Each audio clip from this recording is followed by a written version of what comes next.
समय हो गया सुसुम का। सब लोग सामने आके बैठो ताकि तुम्हारे पर दया की दृष्टि पड़े, तुम्हारे मन बुद्धि चित्त पाक से निर्मल पवित्र हो जाए।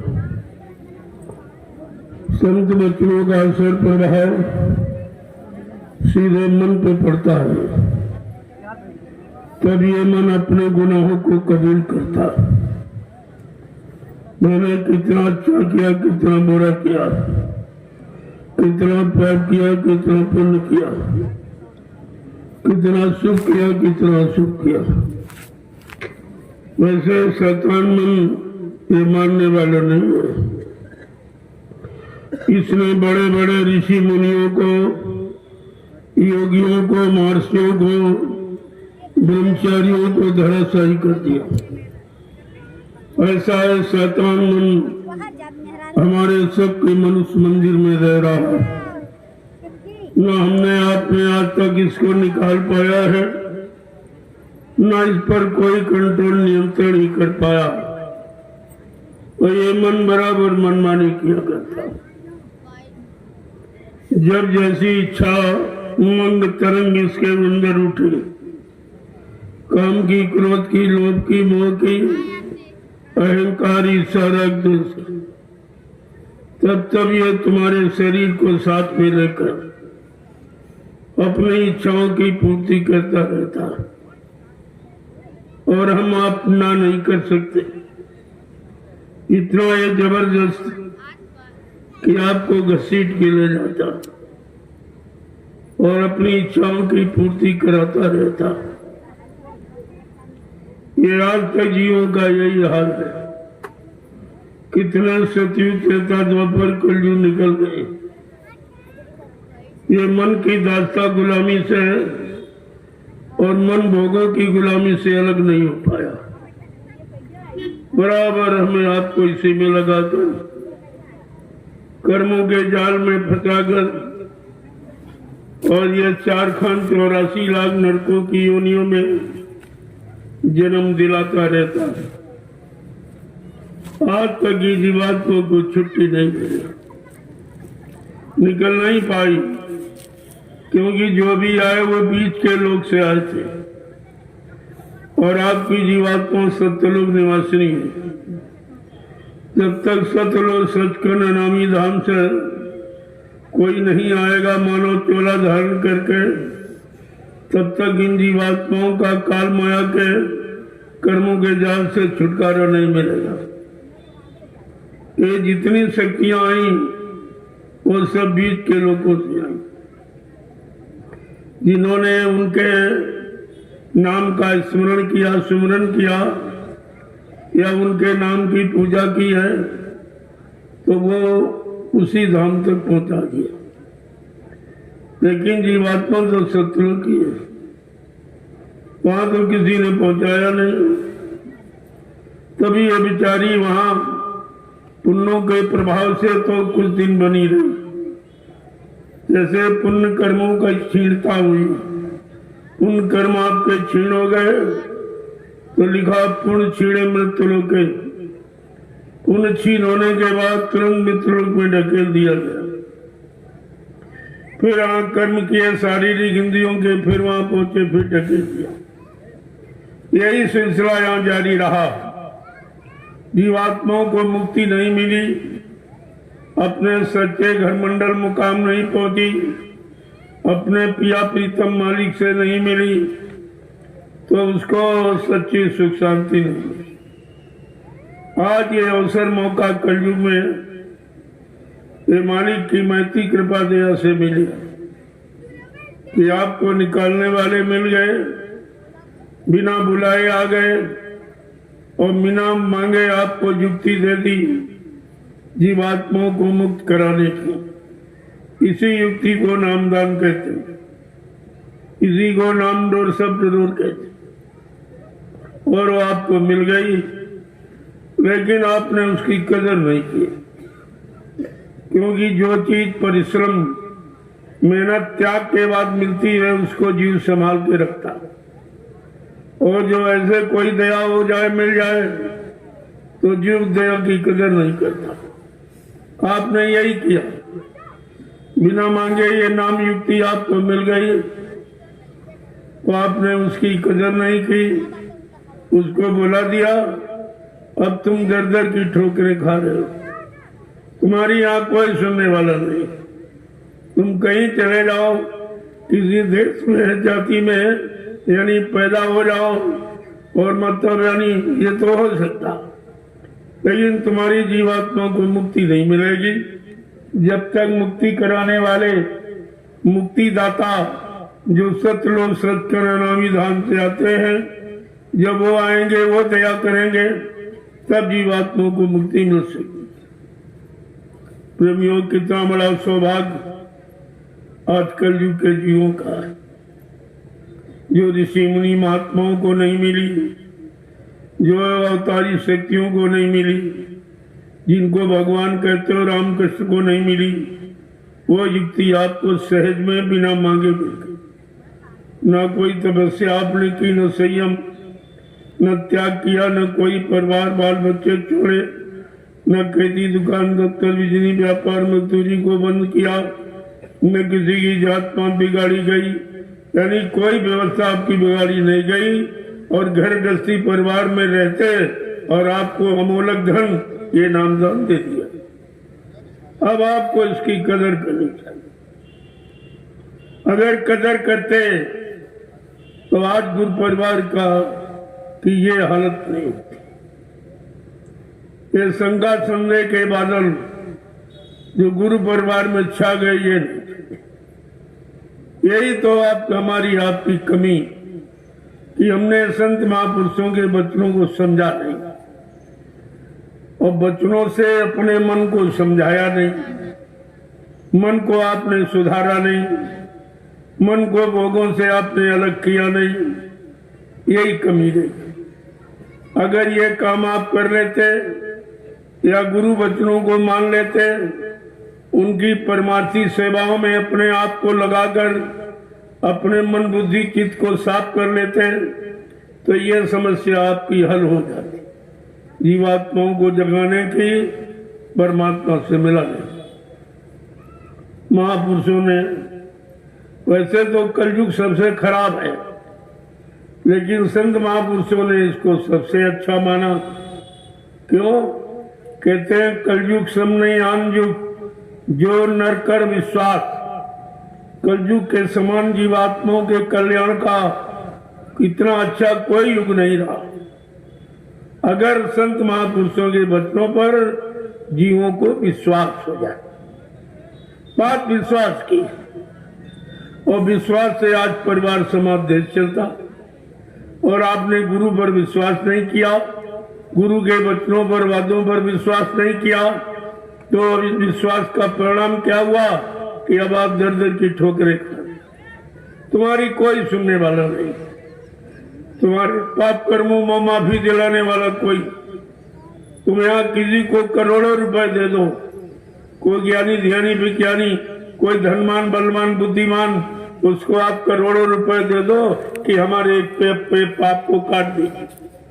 ये काम प्रेमियों को ही, जो रुपए पैसे धन दौलत से आपका काम यहाँ कोई नहीं कर सकता, वो काम संत महापुरुष कलयुग में अपने दर्शन से करते। संत दरस जिम पातक टरई, संतों के दर्शन मात्र से पापों का क्षय हो जाता। जो न राम कर पाए, न कृष्ण कर पाए, न कोई ऋषि मुनि महात्मा योगी कर पाया, वो काम आपका संत महापुरुषों ने कलयुग में दर्शन दे के आपका कर दिया और कर रहे। लेकिन कितने लोग इस लाभ के भागीदार बन पाए? तुम्हारा इतना बड़ा काम हो रहा था और तुम भूल भ्रम में बढ़ के अलग हो गए, तुम गुरु से अलग हो गए, गुरु के इस परमार्थी लाभ से वंचित रह गए। आपने तो वो काम किया है जो यहाँ सृष्टि में किसी ने नहीं। यही तो सोचने समझने की बात। आज सत्संग का दूसरा दिन, मैंने कल आपसे वादा किया था कि सत्संग कल से प्रारंभ करूंगा कि बहुत लोग वे रास्ते में आ गए, और वो धीरे धीरे आ गए हैं, तो आप सत्संग वचनों को सुन लीजिए। हो सकता तुम्हारे दिल दिमाग में का फितूर निकल जाए, शंका संदेह भूल भ्रम से आप अलग हो जाएं, परमार्थी डगर पर चलकर अपना परमार्थी लाभ प्राप्त करने लगे। महापुरुष हमेशा प्रयास ही करते रहते और जीवों को लाभ देने का प्रयास करते और कराते, लेकिन जीव बेचारा इतना भ्रमित है, इतना मतलब खराब हो गया है कि वो महापुरुषों को ना तो पहचान पाता और ना उनसे कोई लाभ प्राप्त कर पाता। जबकि वो बांटते, वो लुटाते, देते नहीं, देना भी एक सीमा, लुटाने की कोई सीमा नहीं। वो जीवों को लुटाते, और इसीलिए बहुत पहले एक इशारा किया गया था, राम नाम की लूट है, लूट सके तो लूट, नहीं अंत समय पछताओगे, एक दिन प्राण जाएंगे छूट। आप पछताना होगा, प्राणों को शरीर से निकलना होगा, ये काम कोई बंद नहीं कर सकता। इस प्राणों के निकलने के पहले आप शरीर को परमार्थी सेवा में लगाकर ये लाभ आप प्राप्त कर सकते हैं, ये अवसर आपको दिया जाता है। वैसे हिंदुस्तान में कहीं चले जाओ, परमार्थी सेवा न कोई जानता, न कोई कराता, और न कोई परमार्थी लाभ के बारे में जानता। कि जब तक संतों के परमार्थी वचन नहीं सुनोगे, तब तक परमार्थी शब्द की परिभाषा आपकी समझ में नहीं आएगी। ये परमार्थी शब्द क्या है, किधर का है, किधर ले जाने वाला, इधर के पाप कर्मों से निपटारा कराने वाला, ये जब समझ में आएगा जब परमार्थी वचनों को सुनोगे, सत्संग वचनों को सुनोगे और अमल करोगे, अपने जीवन में उतारोगे, ये लाभ सब तुम्हारे पास आ जाए। इसमें कुछ करना लेना नहीं देना आपको, केवल सुन करके जीवन में उतारना। ये मन को समझाने वाले, ये सत्संग कोई मनोरंजन नहीं है, ये मन को समझाने के लिए, मन को चिताने जगाने के लिए कि मन पछते हो अवसर बीते। क्या कहते हैं, सहे स्वभाव 10 बदन आदि नप, बचे न काल बलि से, मन पछते हो अवसर बीते। बड़े बड़े राजे महाराजे धनी मानी या मानो शरीर धारण किया, लेकिन वो भी बेचारे इस परमार्थी सत्य को न सुन पाए, न समझ पाए, कि उस समय सुनाने वाले संत महापुरुष नहीं आए थे। वो तो अभी कलयुग में आए। लगभग 750 वर्ष पूरे होने जा रहे हैं, तब से संत नाम सुनने को मिला। जब कबीर साहब आए सर्वप्रथम, उन्हीं से संत मत चला, उन्हीं से संत नाम सुनने को मिला। 4 वेद 6 7 18 पुराण, 19 उपनिषद और 36 ऋचाएं, जिनमें धर्म की चर्चा वर्णित है, उनमें भी संत नाम नहीं। ये संत नाम कहीं न सतयुग में, न त्रेता, न द्वापर। आप कितने बड़े भाग्यशाली हो जो नाम ही नहीं, नाम से काम करने कराने वाला मिल गया और आपके साथ जुड़ा हुआ है। वादा किया कि जब तक मैं ये सत्कर्म नहीं करा लूंगा, नहीं पूरा करा दूंगा, तब तक मैं मानव शरीर को छोड़ के जाने वाला नहीं हूं। ये कितना बड़ा वादा, आप इस वादे को समझ ही नहीं पाए, क्यों किसी ने ऐसा वादा किया नहीं। कोई ऐसी समृद्ध शक्ति आई नहीं जो दया करने आई। वो जो आए वो सब काल शक्तियां आई तुम्हारे पाप कर्मों की सजा लाभ देने के लिए, जिनकी सजा और लाभ मृत्यु लोक मंडल में ही यही सजा लाभ पाते रहते हो, और 4 खान 84 लाख नरकों की योनियों शरीरों में जन्म लेते रहते हो। यह सिलसिला कितना पुराना, जब से जीवात्मा आई अभी तक वापिस घर नहीं पहुंचा, क्योंकि वापिस घर पहुंचाने वाला कोई आया नहीं। किसी ने ऐसा वादा आपके साथ किया नहीं कि मैं सतलोक सचखंड से आया हूं तुम्हारी जीवात्मा को जगाने के लिए, परमात्मा से मिलाने के लिए, जीवात्माओं को निधाम पहुंचाने के लिए। ऐसा वादा किसी ने नहीं किया। यही तो बात आपको सोचनी चाहिए। कबीर साहब से लेकर जितने संत आए वो गुप्त संत थे। उन्होंने खुलकर घूम घूम कर दरवाजे दरवाजे प्रांतों में, जिलों में, तहसील ब्लॉकों में, ग्राम पंचायतों में, गांवों में, गलियों में घूम घूम कर संदेश नहीं दिया। ये केवल समृत मालिक बाबा जय गुरुदेव महाराज ने किया और ये काम सृष्टि ने किसी और न कोई ये कर सकता। जब दोनों चीजें आपको बता दी गई कि मेरा काम न कोई कर सकता, न हमको अपने काम से कोई रोक सकता, ऐसा कोई पैदा ही नहीं हुआ मानव शरीर में जो मेरे इस काम को कज्जू भगाना और सज्जू लाने को कोई रोक दे। ये फिर भी आपकी समझ में नहीं आया कि ऐसा मानव शरीर में तो कोई नहीं आया और किसी ने ऐसा वादा किया भी नहीं।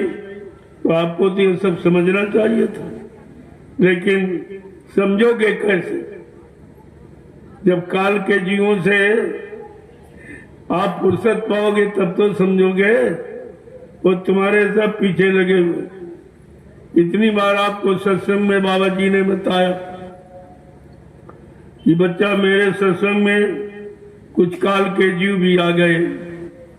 उनकी काल ने ड्यूटी लगाई है कि जाओ मेरे बच्चों को, उन दोनों जीवों को सुनने मत देना, मेरे बच्चों पर विश्वास करने मत देना, मेरे पर विश्वास करने मत देना, मेरी तरफ आने मत देना, परम्याथी सेवा करने मत देना और नाम धारण यानी नाम की युक्ति, नाम की कमाई करने मत देना।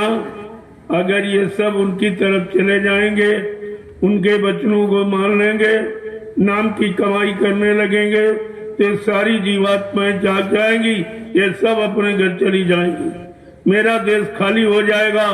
फिर मैं राज्य और हुकूमत और शासन किस पर करूंगा? इतनी चिंता काल की।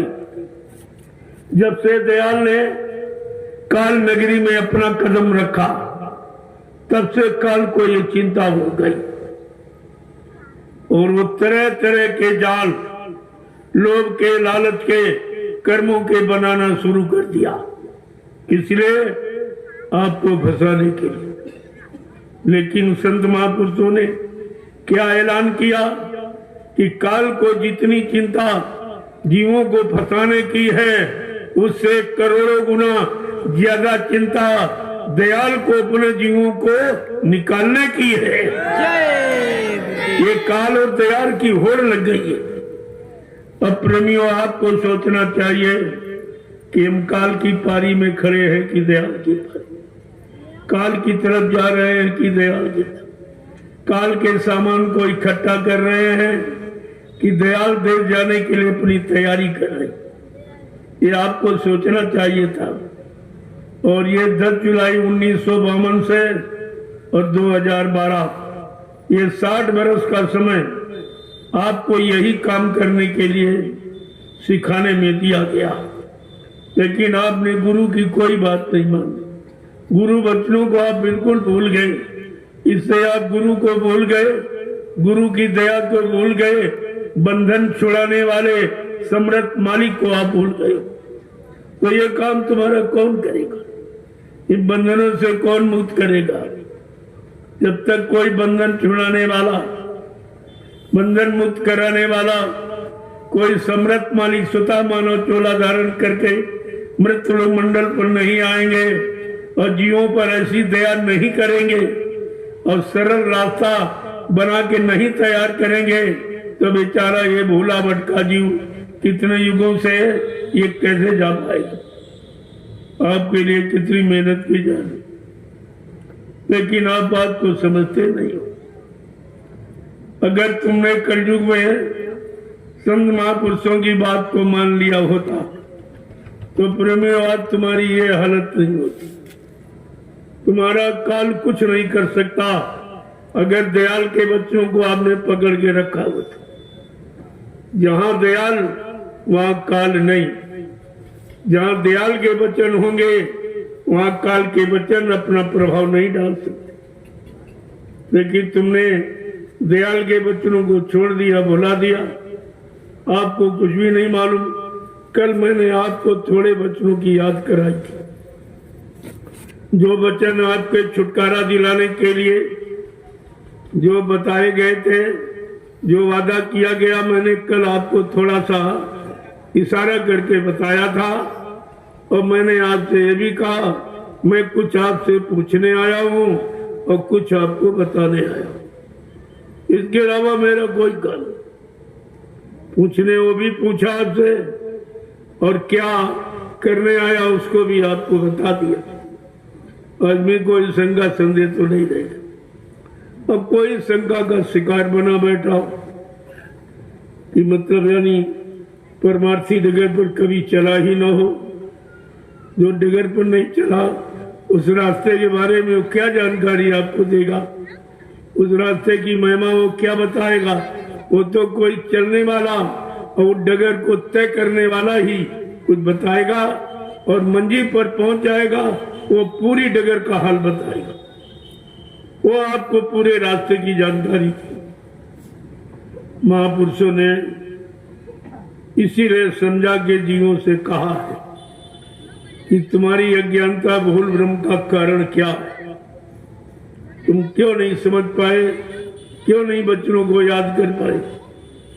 तो उन्होंने क्या कहा था कि अगर बात संतों की मानी जो होती, अगर बात संतों की मानी जो होती, अगर बात गुरु जी की मानी जो होती, अगर बात गुरु जी की मानी जो होती, तो सिर पे ये आफत तुम्हारे न आती, तो सिर पे ये आफत तुम्हारे न आती। अगर बात मुर्शिद की मानी जो होती, अगर बात मुर्शिद की मानी जो होती, तो सिर पे कयामत तुम्हारे न आती, तो सिर पे कयामत तुम्हारे न आती। सभी देशवासी ये भाई है अपने, सभी देशवासी ये भाई है अपने, तो फिर बैर की नीति ठानी क्यों तुमने, तो फिर बैर की नीति ठानी क्यों तुमने। दया प्रेम सेवा तुम्हारे में होती, दया प्रेम सेवा तुम्हारे में होती, नदी खून की ये बहाई न होती, नदी खून की ये बहाई न होती।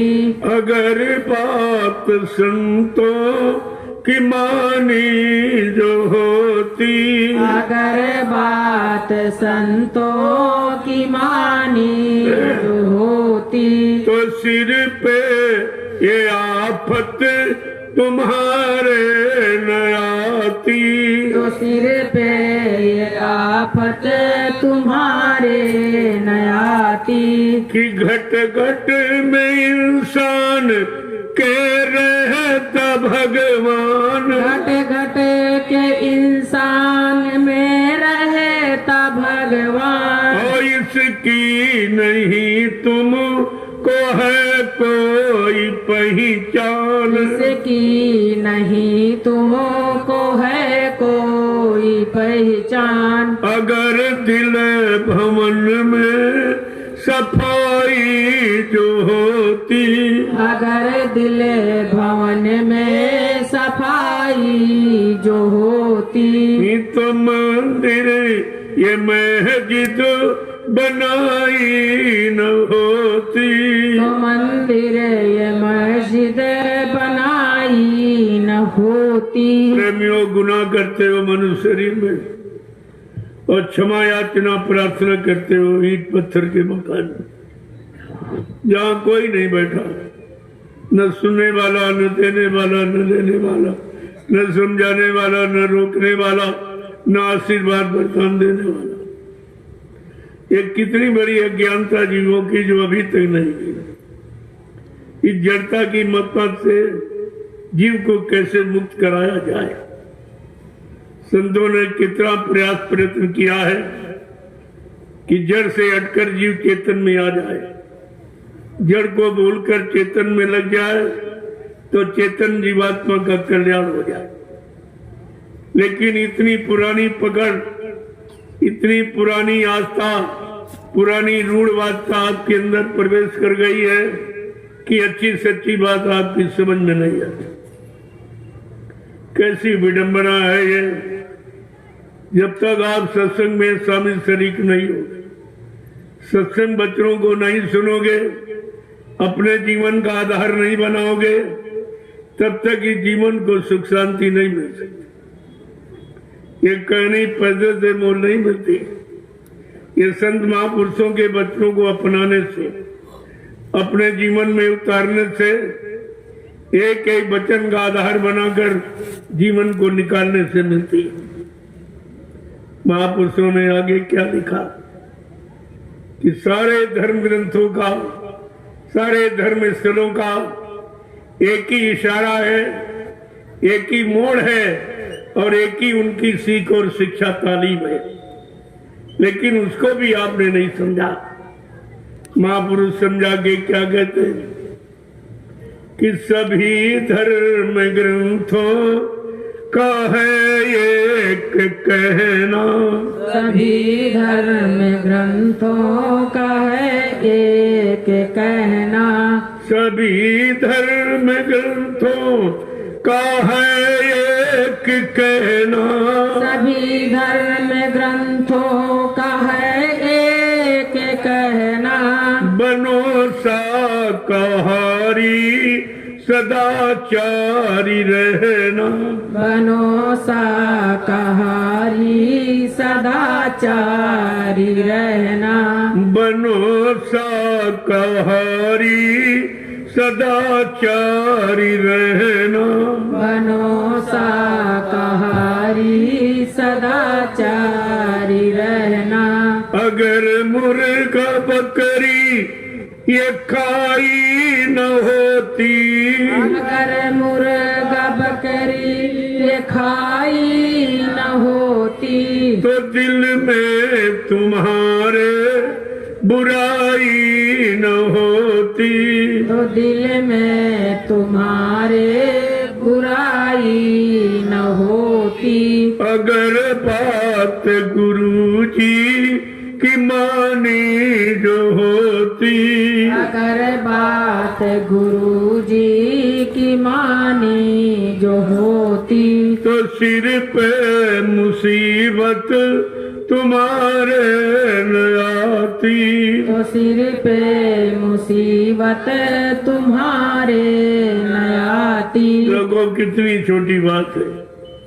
केवल संत महापुरुषों की बात को मान लिया होता तो तरह तरह की मुसीबतें और जिल्लतें जो तुम्हारे जीवन में आ रही है, परिवार समाज में आ रही है, जिससे पारिवारिक जीवन, सामाजिक जीवन, व्यवहारिक जीवन कष्टों में फंस गया, मुसीबतों के घेरों में चला गया।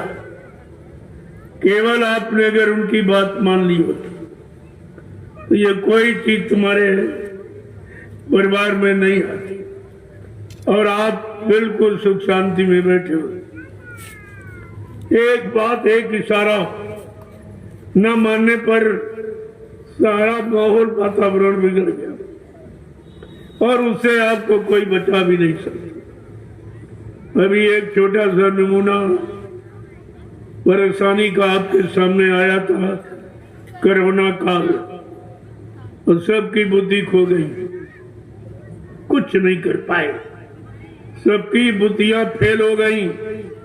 और बाबा जी ने कहा भी था कि ऐसा परिवर्तन होने जा रहा जो मानव बुद्धि के परे, न मानव सोच सकता, न मानव कर सकता, न मानव विश्वास ही कर सकता।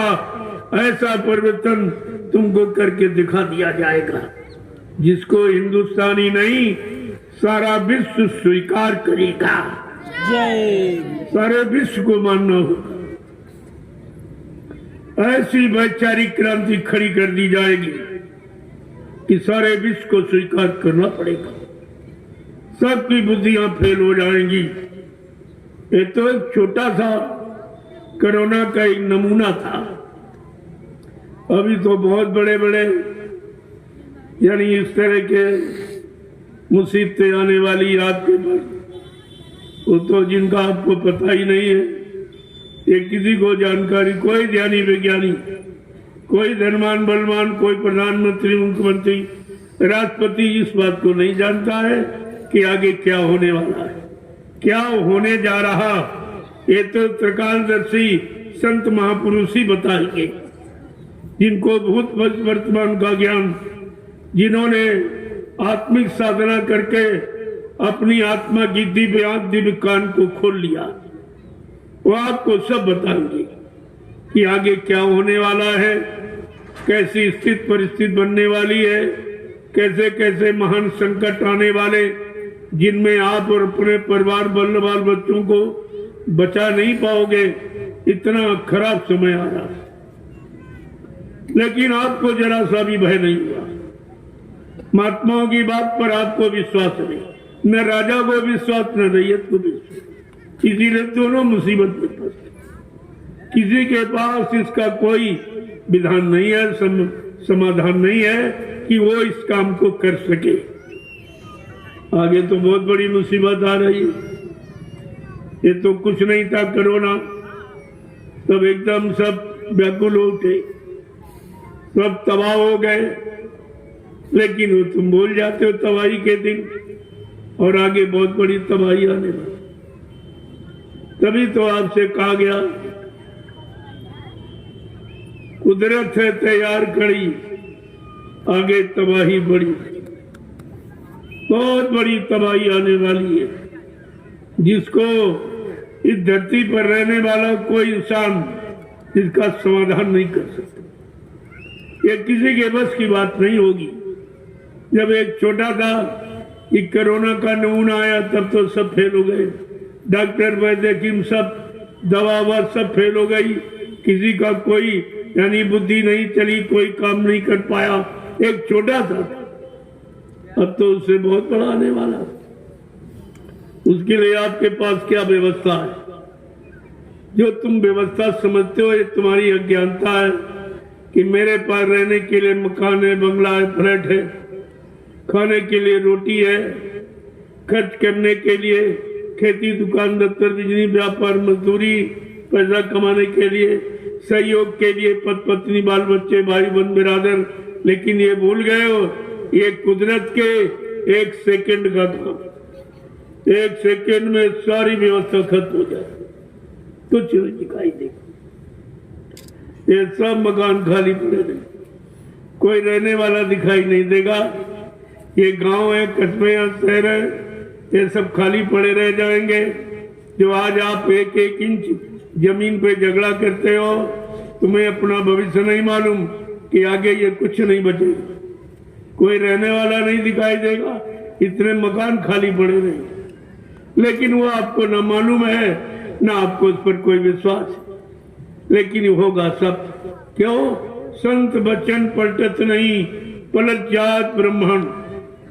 संत वाणी अमिट होती, जो कह देंगे वो पत्थर की लकीर, उसको कोई रोक ही नहीं सकता। वो अवश्य तुम्हारे सामने स्थिति परिस्थिति बन के तैयार हो जाएगी और तुम उसमें कुछ नहीं कर सकते। तुम्हारी सारी मानव बुद्धि, जन बुद्धि और जनशक्ति और यानी ये सब बल समाप्त हो जाएगा। पिछले महापुरुषों ने पहले से आवाज लगाना शुरू कर दी। समय के बहुत पहले, घटना होने के बहुत पहले, बीमारी महामारी आने से बहुत पहले आपको चेतावनी, आपको जानकारी देना शुरू कर देते हैं, ताकि कोई ये न कहे कि आपने पहले क्यों नहीं बताया। इसलिए आपको पहले और समय के पहले जानकारी दी जा रही तो आपकी समझ में ना आई, क्योंकि तुम्हें तो आगे का भी नहीं साफ दिखाई दे। वर्तमान में भी आप अच्छा बुरा नहीं देख पा रहे हो, समझ पा रहे हो, कर पा रहे हो, तो भविष्य की बात तो छोड़ दी। भविष्य के बारे में आप क्या जानते? जिसका वर्तमान अच्छा होगा उसका भविष्य निश्चित अच्छा होगा। इसलिए वर्तमान में ही सारी शिक्षा रखी गई, सारा ज्ञान रखा गया, सारा कर्म विधान रखा गया कि वर्तमान में अपनी कर्म व्यवस्था को ठीक कर लो ताकि तुम्हारा भविष्य उज्जवल हो जाए, शांतिमय सुकूनमय हो जाए।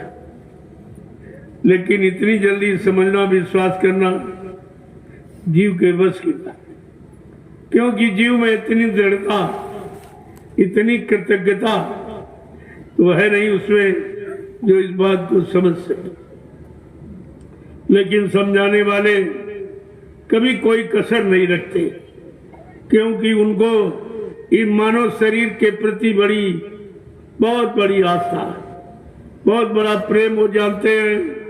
ये मानव शरीर बार बार नहीं मिलता।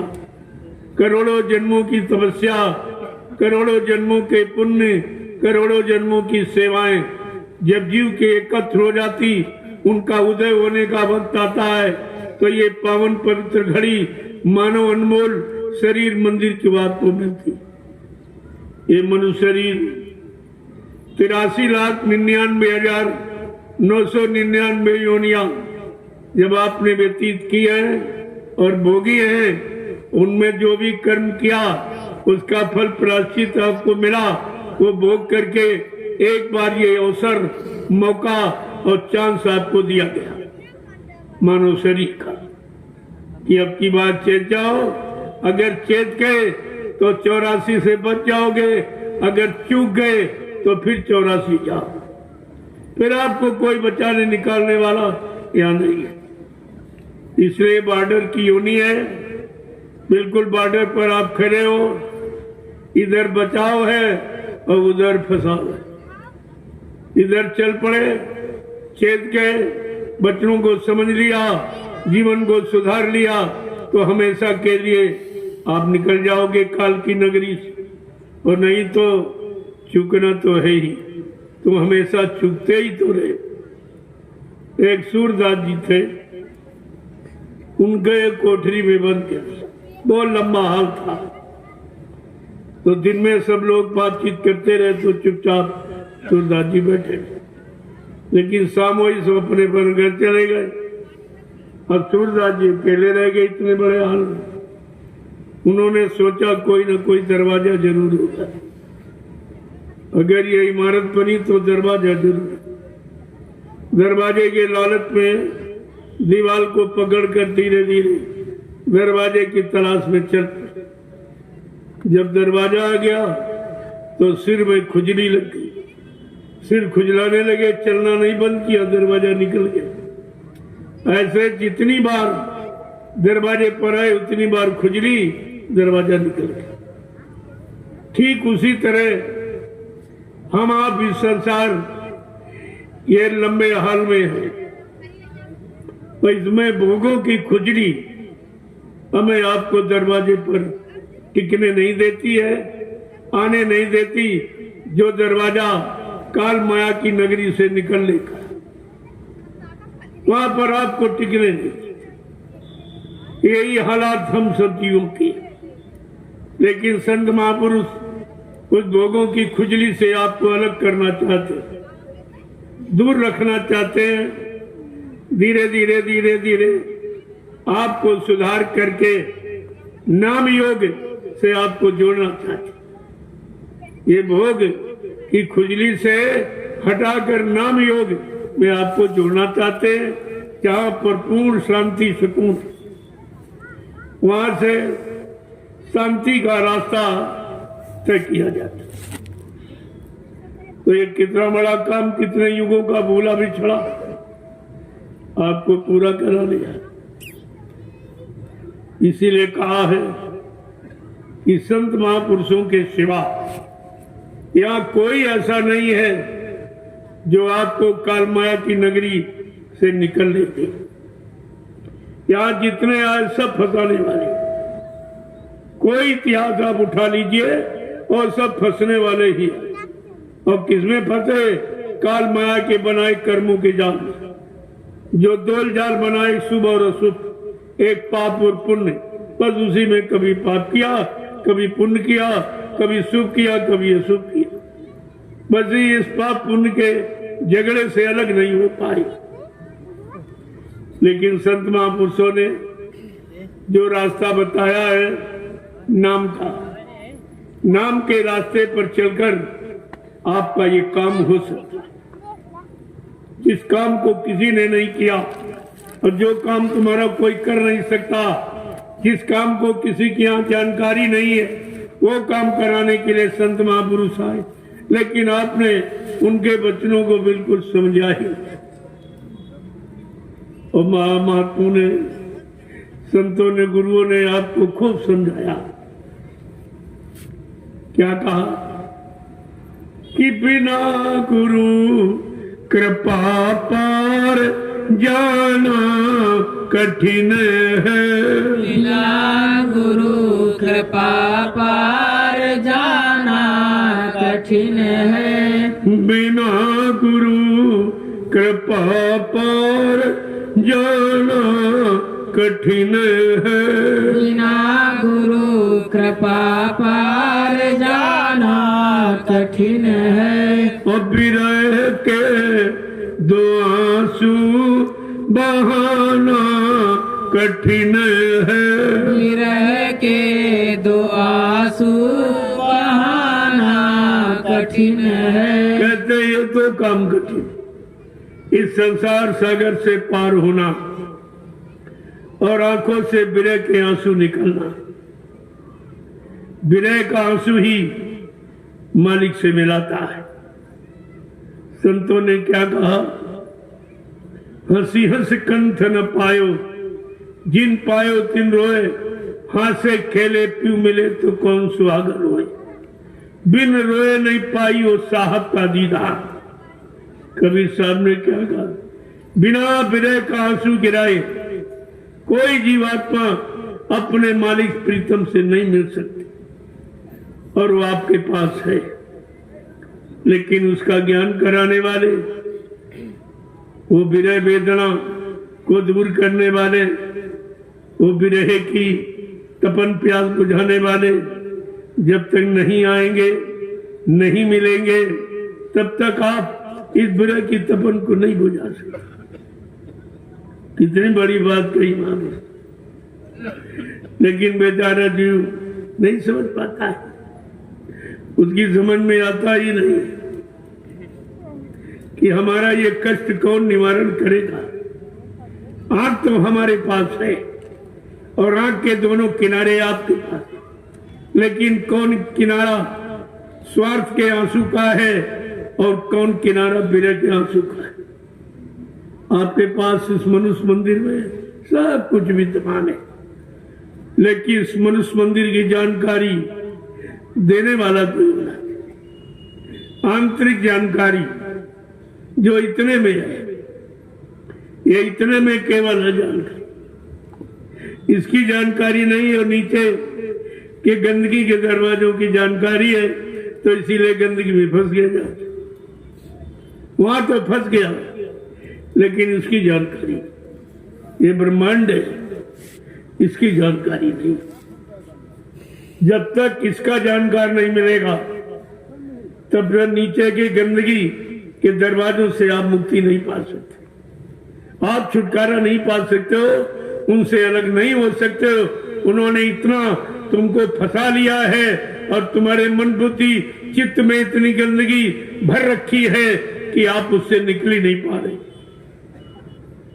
तभी तो महापुरुष ने कहा कि बिना गुरु कृपा पार जाना कठिन है। बिना गुरु कृपा पार जाना कठिन है। अब विरह के दो आंसू बहाना कठिन है। विरह के दो आंसू बहाना कठिन है। कि सत्संग सेवा ये साधन न भक्ति। सत्संग सेवा ये साधन न भक्ति। और बिना प्रेम गुरु को रिझाना कठिन है। बिना प्रेम गुरु को रिझाना कठिन है। प्रेमियों, छुटकारा दिलाने वाले गुरु वो तुम्हारे रुपए पैसे धन दौलत से नहीं खुश होते। गुरु नहीं भूखा तेरे धन का, उन पर धन है नाम रतन का। गुरु तेरा उपकार करावे, भूखे प्यासे को दिलवावे। ये तुम्हारे पर उपकार किया जा रहा, तो तुम्हारी दौलत को लेकर ये भूखे और ये अपाहिज लोगों को दिलाकर उनकी व्यवस्था बनाने में लगाकर तुम्हारे परमार्थी जीवन को मजबूत कर देना, ये उनका उपकार है तुम्हारे पर। उनको इसकी जरूरत नहीं है। रुपए पैसे धन दौलत से कोई परमात्मा को प्राप्त नहीं कर सकता। ये परमात्मा खरीदा नहीं जाता है। प्रेम से प्रकट होए मैं जाना, कहा मैं प्रेम से तो प्रकट हो जाऊंगा। जहां चाहो वहां ले चलो, चल सकता, लेकिन किसी सामान रुपए पैसे धन दौलत के राजपाट के लालच, ये लालच में नहीं होता। कितनी बड़ी चीज आपके सामने रखी गई कि सत्संग सेवा ये साधन न भक्ति। सत्संग सेवा ये साधन न भक्ति। बिना प्रेम गुरु को रिझाना कठिन है। बिना प्रेम गुरु को रिझाना कठिन है। बिना गुरु कृपा पार जाना कठिन है। बिना गुरु कृपा पार जाना कठिन है। बड़े भाग से अब किन्नरतन मिला है। बड़े भाग से अब किन्नरतन मिला है। अब बिना हरि भजन मुक्ति पाना कठिन है। बिना हरि भजन मुक्ति पाना कठिन है। बिना प्रभु भजन मुक्ति पाना कठिन है। बिना प्रभु भजन मुक्ति पाना कठिन है। कि माता पिता सुत ये तारा बिरादर। माता पिता सुत ये दारा बिरादर। यही मोह ममता हटाना कठिन है। यही मोह ममता हटाना कठिन है। यही मोह ममता हटाना कठिन है। यही मोह ममता हटाना कठिन है। मोह सकल व्याधन कर मूला, संपूर्ण व्याधियों की जड़ है मोह। ये मोह जाएगा कैसे? बिन सत्संग न होए मोह भंगा। बिना सत्संग के मोह भंग नहीं होता। देखो सब चीजें आपके सामने है और आपको दी जा रही है। पहले भी दी गई, अभी दी जा रही, लेकिन समझ में आ जाए तब तो आप स्वीकार करेंगे। लाभ अगर मालूम हो जाए तो जरूर आप उसका पालन करें, लेकिन बगैर सत्संग के कोई जीव इसे प्राप्त नहीं कर सकता। आगे क्या कह रहे हैं कि माता पिता सुत ये तारा बिरादर। माता पिता सुत ये दारा बिरादर। यही मोह ममता हटाना कठिन है। यही मोह ममता हटाना कठिन है। बिना गुरु कृपा पार जाना कठिन है। बिना गुरु कृपा पार जाना कठिन है। विरह के दो आंसू बहाना कठिन है। विरह के दो आंसू बहाना कठिन है। तो वो संसार के लिए आते बात बहुत, जरा किसी ने कुछ कह दिया फट से आंसू निकल गए। लेकिन संत तो कितना कहते हैं, कितना समझते, कितनी फटकार लगाते, लेकिन तुम्हारे अंदर जरा भी नहीं दर्द उठ रहा है, जरा भी बिरे नहीं उठती है, ना एक आंसू निकलता है। जहाँ निकलना चाहिए वहाँ बिल्कुल बंद, और जहाँ बंद करना चाहिए वहाँ निकाल कर सारी शक्ति ही खत्म कर देते। ये महापुरुषों के सत्संग में बिना कहे कोई चीज आपको हासिल नहीं हो सकती, क्योंकि ये रास्ता किसी ने बताया नहीं था। यद्यप बहुत सरल है, लेकिन समझ गए तो, अगर उलझ गए तो बहुत कठिन। यार सब उलझे ही पड़े। सुलझाने का प्रयास किया गया, सुलझाया गया, सुलझा के आपको सच्चे अच्छे रास्ते पर खड़ा किया गया, लेकिन फिर स्वार्थी लोभी लालचियों के चक्कर में आके फिर आप उसी उलझन में चले, फिर आप उलझ गए पीछे। तो ये तुम्हारा काम कौन करेगा? ये उलझन कौन सुलझाएगा? चर चेतन ग्रंथि पड़ गई, यद्यन मखा छूटत कठ नहीं। काल ने और माया ने मिलकर जड़ चेतन की गांठ लगा दी, और उस गांठ को खोलना जी के बस की बात। उसने क्या किया? ऊपर से मोह माया का मतलब मोया लगा दिया। जैसे रस्सी की गांठ लगा दो और पानी में भिगो तो बहुत कठिन हो जाती, इतनी सख्त हो जाती कि नहीं खोल सकती। ऐसे जड़ चेतन की गांठ लगी और माया ने मोया लगा दिया, और उससे इतनी वो सख्त मजबूत हो गई है कि आप छोड़ नहीं। संत महापुरुष जब उस जड़ चेतन की गांठ को खोलने का जब युक्ति और साधन आपको बताया, तो माया ने तरह तरह की बाधाएं अटकलें पैदा कर दी। गोस्वामी जी महाराज जो कलयुग में आए, जिन्होंने रामचरितमानस लिखा, उन्होंने हम सब कलयुग को जीवों को इस गांठ से छुटकारा पाने की कितनी बड़ी युक्ति बताई है। सावधान आपको रखा कि सावधान रहना, माया तुम्हारे पीछे पड़ी। उसने अपनी सहेलियों को तुम्हारे पीछे लगा रखा।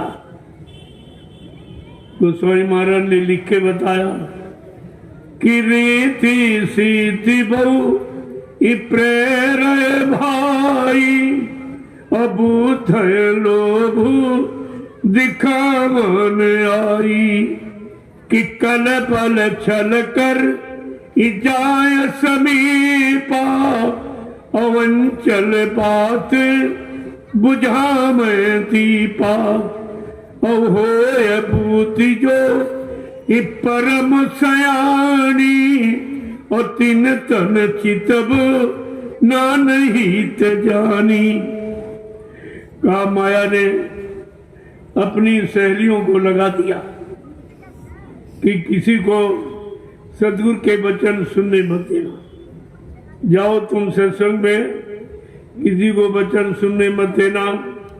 उनमें तंद्रा निद्रा उंघाई जमुआई ये पैदा कर देना कि बच्चों को सुन न पाए। नाम की युक्ति, नाम की कमाई न कर पावे, नहीं तो सारी जीवात्माएं अगर निकल जाएंगी तो मेरा देश खाली हो जाएगा। मैं शासन हुकूमत किस पर करूं? देखो, लेकिन गोस्वामी महाराज लिखते हैं, जिन जीवों ने, जिन भक्तों ने, मुरीदों ने, फॉलोअरों ने, जिन्होंने बच्चों को सुना और समझा और संभाल के रखा, उसको काल और माया उसकी सहेलियां कुछ नहीं कर सकती। होए बुद्धि जो परम सयानी, जिस बुद्धि में सियानापन, चतुरता आ गई, सत्संग बच्चों को सुनकर पक्का विश्वास हो गया, दृढ़ता मजबूती आ गई का उस पर ये काल और माया और उसकी सहेलियां कुछ नहीं कर सकती। होए बुद्धि जो परम सयानी, तिम तम चितत नानहित जानी, वो उनकी तरफ देखेगी भी नहीं, वो जानती है ये मेरा हित करने वाली, ये मेरा नुकसान करने वाली, ये मुझे हटाने बहकाने वाली है। देखो, सब कुछ लिखा है और तुम्हारे घर में लिखा पड़ी और 550 वर्ष पहले से लिखा पड़ी रामचरितमानस। लेकिन आपने अगर इसे पढ़ लिया होता, समझ लिया होता, तो आज संतों की इतिहास से जीव अलग नहीं होता, बिल्कुल अलग नहीं होता और लाभ प्राप्त कर लेता। ये स्वार्थी, लोभी, लालची, ये माया काल के जीव तुम्हारा कुछ नहीं कर पाते। तुमने समझा ये सत्संगी, तो बाबा जी ने पहले ही आपको कहा, तमाम सत्संगी बन गए वो जीवों को बहकाने भरमाने के लिए। संत मत में शामिल शरीक न होने पावे, इसके लिए वो निरंतर प्रयास करते रहेंगे, आपको झूठा सम्मान प्यार देते रहेंगे ताकि तुम सतगुरु के बच्चों को न सुन सको, न मान सको, न विश्वास कर सको। ये सब तुम्हारे पीछे लगा दिए। अब कितने झंझटों में आप फंसे हो, और कहा ऊपर से 5 का पहरा लगा दिया। काम, क्रोध, लोभ, मोह, अहंकार, ऐसे शत्रुओं का जबरदस्त पहरा। आप किसी शत्रु से लड़ नहीं सकते, सबने तुमको धराशायी कर रखा। काम ने कितना पीटा है, कितना तुम्हारे शरीर को निचोड़ा है, कितना तुमको भोगी बना दिया है, सारी शक्ति तुम्हारी नष्ट कर दी है। तुम काम से तो जेती हो, सारी सृष्टि काम में हो गई। और जब काम की पूर्ति नहीं तो क्रोध पैदा हो गया। अगर काम की पूर्ति हो गई तो लोभ और लालच हो जाएगा, फिर आप निकल ही नहीं पाओगे। ये कैसा जाल बनाया, इस जाल को बगैर सदगुरु की कृपा से, बगैर उनकी दया के कोई जाल को तोड़ के निकल नहीं सकता। और आप झूठा अहंकार करते हो, हम सब जान गए, हम ये जान गए, वो जान गए। तुम तो कुछ अभी जान ही नहीं पाए। जब निकलने का रास्ता नहीं जान पाए तो कौन सी जानकारी तुम्हारे पास। इसलिए प्रेमियों, एक एक वचन को जब संभाल के रखोगे, अपना जीवन उन वचनों के अनुसार निकालोगे, तो आपको जीवन में सुख शांति मिलेगी, सच्चा आनंद प्राप्त हो जाएगा। इसके पहले का और रुपए पैसे धन दौलत इकट्ठा करके, जमीन दुकान मकान बना के, पति पत्नी बाल बच्चे पैदा करके सुख शांति मिल जाए, तो यहाँ तो किसी को नहीं मिली। ये तो सामान सबके पास, तो इसमें तो सब रो रहे हैं, इस सामान को पाकर ही सब रो रहे हैं, सब दुखी है, सब परेशान है। और तुमको अगर वही सामान मिल जाए तुम क्या सुखी हो जाओ? अरे तुम्हें देखकर समझ लेना चाहिए कि जिनके पास ये सामान, वो सब रो रहे हैं, सब परेशान। कोई बच्चों से परेशान, कोई पत्नी से, कोई पति से परेशान, कोई भाई से, कोई बाप से। ये तो रोज हमारे पास झगड़े आते, ये झगड़े रोज आते, सब परेशान एक दूसरे से। इसका मतलब कि परेशानी दूर करने का ये तरीका नहीं है, ये तो परेशानी में फंसने का तरीका, जिसको आपने अज्ञानता, स्वार्थ, लोभ, लालच में निकलने का रास्ता समझ लिया था और आप जाके वहां फंस गए। अब आपका निकलना मुश्किल। कोई कह रहा हमको मौका नहीं मिलता, परिवार से बाल बच्चों से फुर्सत नहीं मिलती, हम कैसे सत्संग में आवे, हम कैसे भजन करें। तो उनसे कहा गया चलो अब की बार तुम्हारे बाल बच्चे ही नहीं पैदा होंगे तब भजन करोगे, तब आप भजन करोगे। कोई कह रहा है ये व्यापार है, दुकान है, ये धंधा है, कैसे आए सत्संग में, समय नहीं मिलता है। तो कहा चलो अब की बार तुम्हारा धंधा व्यापार खत्म करा दिया जाएगा और मुश्किल से 24 घंटे में एक रोटी मिलेगी, भजन करोगे। तो ऐसी स्थिति परिस्थिति में क्यों जाना चाहिए? सब कुछ रहते और सब में रहते अगर अपना काम बना लो तो इससे बड़ा अच्छा समय आपके लिए कोई नहीं। इसीलिए आपसे कहा जाता अरे जीवन रहते रहते भजन करो। मरने के बाद परमात्मा किसी को नहीं मिला, वो जीते जी मिलता है। मरने के बाद कुछ, मरने के बाद जो कर्मों की कमाई की है उसका फैसला होता, मिलता इतना कुछ नहीं। इसलिए जीवन रहते अपना काम बना लो। आपका कोई काम रोका नहीं गया कि चलो भाई 25 साल ब्रह्मचर्य का पालन करो, 25 साल गृहस्थ आश्रम बाल बच्चों में, और इसके बाद वानप्रस्थ, इसके बाद संन्यास। ये तो सब पहले से व्यवस्था बनी ऋषि मुनि महात्माओं की गृहस्थ आश्रम में रहने वालों के लिए, उन्होंने पहले से व्यवस्था बना रखी। अगर इसको आप स्वीकार कर लिए होते तो ये मानव जीवन बिल्कुल सुखसात में सब कुछ काम करके अंत में प्रभु की शरण में जाना, गुरु के द्वारा प्रभु की प्राप्ति की युक्ति ले लेना, यही तो मानव का सच्चा धर्म है। ये मानव सच्चा कर्म है और सच्चा धर्म ये। वो तो किसी ने आपको बताया नहीं कि मानव धर्म क्या है, मानव कर्म क्या। किसी विद्वान से आप पूछो कि धर्म क्या है तो आपको यही बताएगा पूजा करो, पाठ करो, तीर्थ करो, व्रत करो, हवन जप तभी गंगा स्नान करो। ये बोल गया करो माने कर्म होता और धर्म माने धर्म। जो धारण किया जाए, जीवन में उतारा जाए, प्रेमियों उसको कहते धर्म। धर्म माने व्यवस्था, व्यवस्था का नाम धर्म है। और व्यवस्था बुरे कर्मों से बिगड़ती है, अच्छे कर्मों से पनपती है। चाहे शरीर की हो, चाहे परिवार की हो, चाहे समाज देश दुनिया की, वो तो नियम सबके लिए की लो। तो आज तक तो आपको किसी ने बताया नहीं कि सच्चा मानव धर्म क्या है, सच्चा मानव कर्म क्या। जब कोई जानता ही नहीं, किसी ने किया ही नहीं, तो तुम्हें क्या बताएगा? जो करता है वही करने का लाभ आपको बताएगा। ये करने से ये लाभ और ये न करने से नुकसान, ये दोनों की जानकारी मिलती।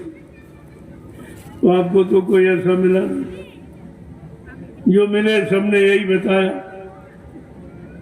और बिल्कुल अंधी पूजा बता दी, यानी जो आंखों से दिखाई भी नहीं दी। जिसकी पूजा बताई उसको कभी मिलाया नहीं, वो कभी मिला नहीं, उसको कभी आंखों से आपने देखा नहीं। तो पूजा भी तुम्हारी झूठी रहेगी। अरे कोई काम संसार में करते हो तो कुछ पाने के लिए करते हो। खेती करते हो, अगर अनाज पैदा ना हो तो कोई नहीं करेगा। दुकान व्यापार चलाते हो, अगर मुनाफा ना हो तो कोई नहीं करेगा। नौकरी मजदूरी करते हो, अगर तनख्वाह वेतन न मिले तो कोई नहीं करेगा। तो जीवन में ये सब समझ लेते हो कि करने का मतलब लाभ, करने के बदले लाभ प्राप्त करना ही करना की परिभाषा बता दे। और ये पूजा पाठ जो आपने की, इसमें आपको क्या मिला? कोई बता दे। इतने लोग बैठे हो, कोई बता दे पूजा पाठ से क्या मिला? जिसकी पूजा की वो भी नहीं मिला। जब वही नहीं मिला तो उसने कुछ दिया भी नहीं आपको, अब कुछ कहा भी नहीं, ना कोई आशीर्वाद वरदान मिला, कुछ भी नहीं बताया। तो ये तुम्हारे बिन बोले की प्रीति, तुम्हारी प्रीति है बगैर बोलने वाली। जो न बोलता, न चालता, न कुछ कहता न सुनता है, न देता न लेता, ऐसे तो तुम्हारी प्रीति है, तुम्हारे बिन बोले की प्रीति। बताओ कैसे मिलेगा सच्चा मीत तुम्हारे बिन बोले की प्रीति। तुमने तो ये किया है, वहां प्रेम किया है जहाँ बोलने वाला, जहाँ बताने वाला, लाभ देने वाला, हानि लाभ को यानी मतलब बताने इशारा करने वाला कोई, ये कैसे पूजा? जबकि धर्मशास्त्रों ने पहले अपनी फर्ज अदायगी की। धर्मशास्त्रों ने स्पष्ट कहा, नाहं वसामि वैकुंठे योगिना हृदय न चा मम भक्त्वा यत्र गायन्ति तत्र तिष्ठामि नारदा। हे नारद, भगवान कह रहे, हे नारद, जहां तुम ढूंढते हो या ढूंढने की युक्ति लोगों को बताते हो, वहां मैं कभी नहीं रहता। वो मेरे रहने का स्थान नहीं, न मंदिर में, न मस्जिद में, न गिरजाघर गुरुद्वारों में, न तीरथ में, न मूर्त में, न पत्थर में, न कागज में, न पानी में। मैं तो रहता हूँ आत्मा रूप से तुम्हारे सबके शरीर के अंदर। इस मनुष्य मंदिर के अंदर मैं आत्मा रूप से रहता हूँ। इस जिस्मानी मस्जिद में मैं रूह के रूप में रहता हूँ। न तो मुसलमानों ने समझा, न हिंदू ने, किसी ने इस बात को, न सिखों ने, न ईसाइयों ने, किसी ने। और इशारा ये महात्मा फकीरों के लिए। अगर उनके इशारों को समझो तो ये मंजिल बहुत सरल सस्ती, जिसको आपने यानी अहंकार गुमान घमंड में आकर, वो भी झूठा, जिसपे आपने मंजिल को कठिन बना लिया। ये कठिनता है तुम्हारा झूठा अहंकार, तो इसी को आपको दूर करना। और ये जाएगा कैसे दूर? कि बिन सत्संग विवेक न होई और राम कृपा बिन सुलभ न सोई। कि सठ सुधर ही सत संगत पाई और पारस परसी कुघात सुहाई। कितना साफ साफ लिख दिया कि बिना संतों के वचनों के, बिना सत्संग के बुद्धि में विवेक या नहीं है। और लोगों का सुधार, लोगों की अज्ञानता, भूल भ्रम बिना सत्संग वचनों के दूर नहीं हो सकती। ये दोनों चीजें आपके सामने स्पष्ट। और आपको ये 10 जुलाई 1952 से 2012 ये 60 साल का समय इसी सत्संग वचनों के सुनाने, समझाने, चिताने, जगाने में दिया गया। लेकिन आपकी समझ में तो कुछ भी नहीं आया। आपने समझने का प्रयास ही नहीं किया। तो कितना बारी आपने अपना नुकसान किया। यही तो समझने की चीज। अगर जान जाते तो ये काम आपका कितना सरल। ये मानव जिस्म शरीर ये इसी काम के लिए दिया गया कि जाओ अब की बार कलयुग में किसी संत महात्मा की तलाश कर लेना और उनसे अपने घर जाने का रास्ता पूछ लेना और रास्ते को बताएंगे और चलाएंगे और सारी कठिनाई, अटकलें, बाधाओं को भी बताएंगे कि कहाँ कहाँ कैसी कैसी बाधा रास्ते में मिलेगी। अगर तुमने उनका हाथ पकड़ लिया या उन्होंने तुम्हारा हाथ पकड़ लिया तो ये समस्या का समाधान हो जाएगा। फिर आपको कुछ नहीं करना, वो तुम्हारी जीवात्मा को घर पहुंचा कर ही मानेंगे। वो बीच में छोड़ने वाले नहीं। अगर उन्होंने हाथ पकड़ लिया तो फिर वो बीच में छोड़ने वाले नहीं, जब तक तुम्हारी जीवात्मा को घर नहीं पहुंचा। ये उनका वादा है।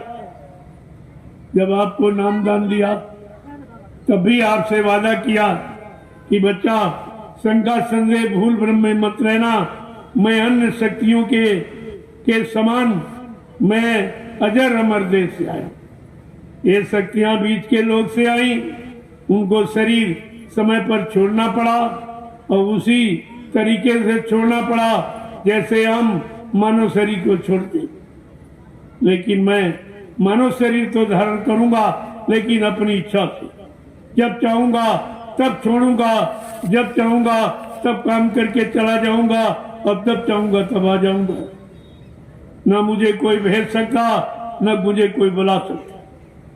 यही बात तो आपको समझनी चाहिए। कहा मैं अजर अमर देश से आया हूं, मैं मरने वाले देश से नहीं आया हूं, अजर अमर देश से आया हूं। और जब तक इन जीवात्माओं को अजर अमर देश नहीं पहुंचा लूंगा, मैं चैन से बैठने वाला नहीं हूं। जब तक मेरा एक भी जीव यहाँ रहेगा, मैं बराबर मौजूद रहूंगा। जब मेरे जगह सारे जीव चले जाएंगे, मैं पीछे से जाऊंगा। जय गुरुदेव। प्रेमियों, क्या तुम्हारी जीवात्मा जाग गई? क्या तुम अपने घर पहुंच चुके हो? जो कहते हो पहुंचाने वाला चला गया, फिर तुम्हें पहुंचाएगा। तुम स्वयं में शक्ति है नहीं जाने की, और कोई शक्तिमान ऐसा है नहीं जो तुम्हारी जीवात्मा को पहुंचा दे। फिर ये तुमने भूल भ्रम क्यों पैदा किया? ये अज्ञानता अपने में क्यों आपने धारण की? मूल वचनों को क्यों नहीं समझा? देखो कितनी बारी गलती जीव की। एक तो कोई आया नहीं, ये रास्ता किसी ने बताया नहीं, रास्ता बताया तो पहुंचाने का वादा किया नहीं। ये तो सब काम तुम्हारे सामने हुआ, और फिर भी तुम भूल गए। अपने हितैषी, अपने सहयोगी, अपने शुभचिंतक, अपने रहबर रहनुमा को आप बिल्कुल भूल गए। किसी की समझ में नहीं आया, न हिंदुओं ने समझा, न मुसलमानों ने। सब इसी भागा के चक्कर में फंस के रह गए। ये जात पात जो ऊपरी खोल और कमर, इसमें फंस के बेचारे रह गए। इनको यही नहीं मालूम, परमात्मा खुदा ने कोई जाति नहीं बनाई, कोई मजहब धर्म नहीं बनाया, कोई फिरका, कोई मत, कोई मतांतर कुछ नहीं बनाया, कोई मंदिर, कोई मस्जिद, कोई गिरजाघर, गुरुद्वारा नहीं बनाया उन्होंने। ये तो तुमने बनाया, और तुमने बनाया और तुम ही अपनी बनाई व्यवस्था में फंस गए हो, और रो रहे हो, चिल्ला रहे हो, परेशान हो। अगर खुदा परमात्मा की बनाई व्यवस्था में बने रहते, समझते रहते, और रहम और दया, प्रेम प्यार मोहब्बत को न खोते, न छोड़ते, तो आज ये आफत और मुसीबत का समय तुम्हारे पास नहीं आता, ये आपके पास नहीं आता। लेकिन आपने माना कुछ नहीं माना। जब तुमने नहीं माना, अब तुम्हारी कौन माने? तुमने नहीं सुना, तुम्हारी कौन सुनेगा? न तुमने गीता, न रामायण, भागवत, कुरान, बाइबल, गुरु ग्रंथ साहब, न तुमने उसको माना, तुम्हारी कौन माने? पीर पैगंबर, औलिया, मुर्शिद, कामिल, फकीर, साधु संत महात्माओं को न माना, न उनकी बात, न सीख शिक्षा तालीम को आपने माना, अब तुम्हारी कौन मानेगा? अब तो मुसीबत के घेरे में आदमी फंस गए। कलयुग घेरे चारी ओर, मनुआ जइयो को नहीं। तुम कहाँ भग के जाओगे? कलयुग ने चारों तरफ घेरा डाल रखा, निकलने के सारे रास्ते बंद कर। वो केवल रास्ता संत महापुरुषों के पास है जो कलयुग भी नहीं जानता, उसको भी इस रास्ते की जानकारी नहीं।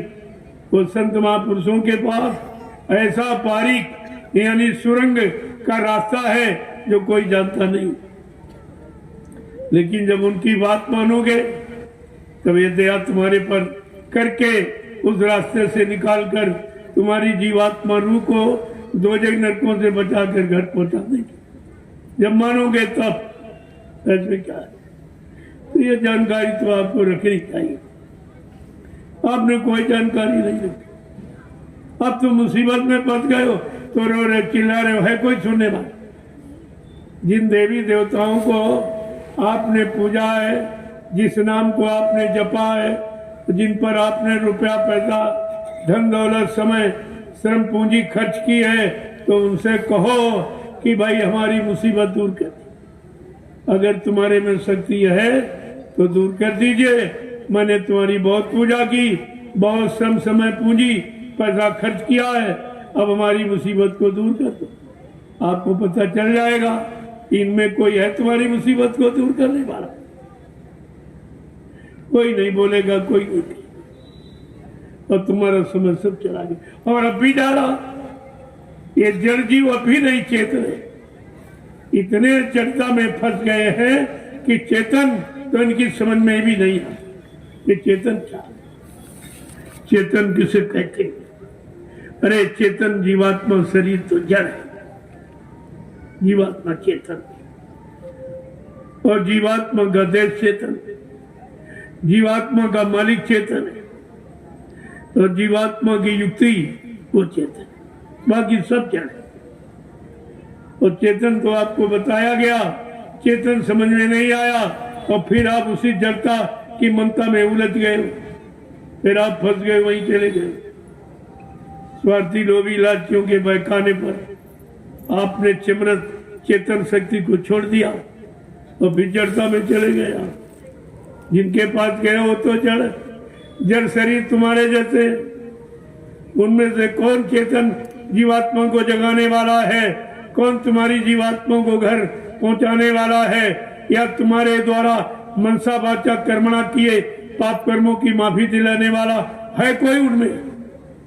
इतना तो आपको विचार रखना ही चाहिए था, लेकिन कुछ नहीं, और अब भी समझ में नहीं आया। तो ये लास्ट वार्निंग है, अंतिम चेतावनी। नहीं समझे तो तुम जानो तुम्हारा काम। ये आखिरी चेतावनी आपको दी था। चेत जाओ, जाग जाओ, होश में आ जाओ, नहीं कुदरत की मार पड़ने ही वाली है। उस कुदरत की मार से बचाने वाला कोई नहीं, स्वयं कोई नहीं बच पाएगा तो तुम्हें क्या बचाएगा। उसी से बचाने का ये संदेश आपको दिया जाए। ये संदेश कोई स्वार्थ, लोभ, लालच, कोई मान सम्मान, राजपाट, धन दौलत पाने का नहीं है। ये जीवात्मा को जगाने वाला, परमात्मा से मिलाने वाला और पाप कर्मों में माफी दिलाने वाला ऐसा संदेश इस भूमंडल पर कभी नहीं आया। आपको तो समझना चाहिए कि आपको कितना अच्छा मौका, सुंदर मौका इस खराब युग में मिला।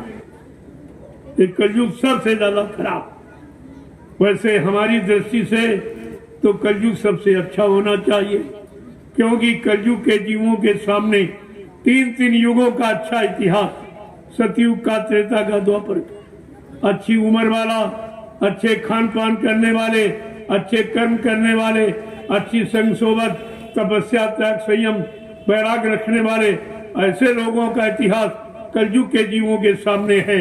अगर तुमने उन 3 युगों के इतिहास को पढ़कर अपने जीवन में उतारा होता तो कलयुग सबसे अच्छा है। लेकिन अफसोस तो ये कि सबसे खराब हो गया।